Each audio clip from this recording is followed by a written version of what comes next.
This is our Introduction to Sets project for Math 187 students by Jacob Davis, Elle Piles, Rachel Morley. A set is a well-defined collection of distinct objects. These objects are called elements. A set has a length equal to the number of unique elements in it, and an element is unique if it is different than all the elements in the set before it.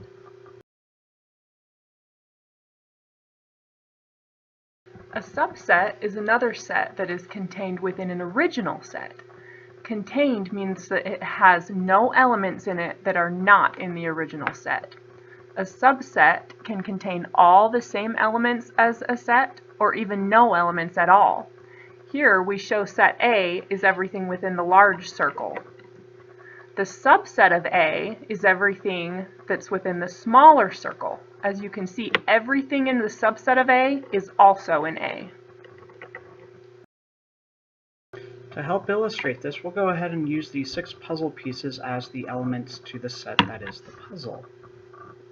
Now, for sets, it doesn't matter what order they come in, such as we can arrange the puzzle pieces as such.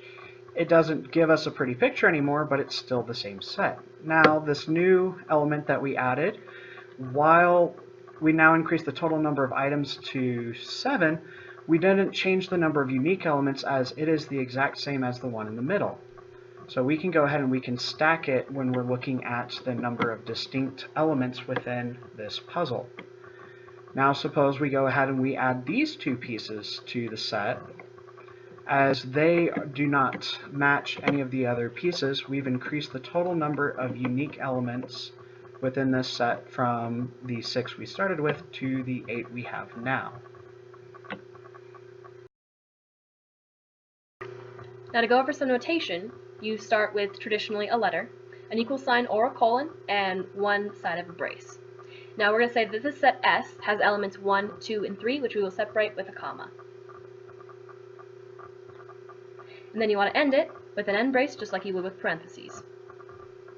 Now say we have set B, which contains the elements 2 and 3. Clearly, all the elements in B are in S, since 2 and 3 are in S and B. So B is a subset of S. Now if you want to represent this with a diagram, you'll draw the set of S, and you can see that the set of B is firmly within S. So again, B is a subset of S.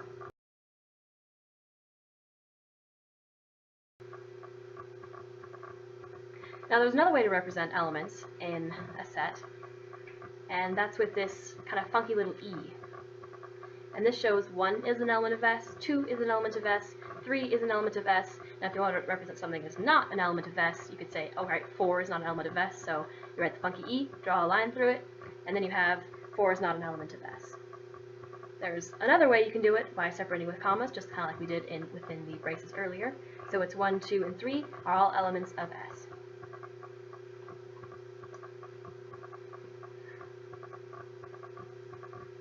Let's say set A is everything within the circle marked set A, and set B is everything within the circle marked set B.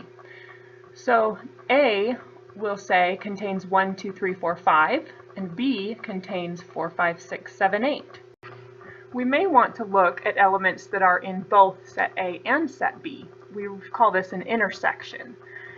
We write it as an upside down U, A intersect B, and we can see that the things that are in both A and B are 4 and 5. If we want to look at everything that's in both A and B, we write this as A union B and list out everything in both 1, 2, 3, 4, 5, 6, 7, 8.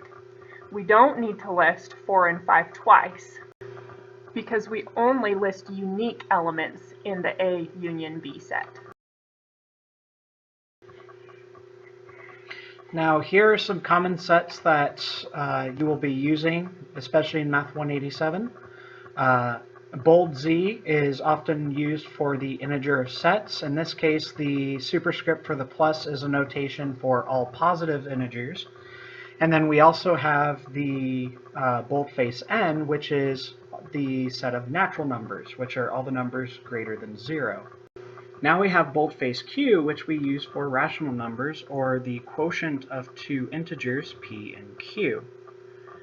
And then last but not least, we also have real numbers, which contains all of boldface Z, N, Q, as well as all the irrational numbers, in essence anything not containing I. Thanks for watching!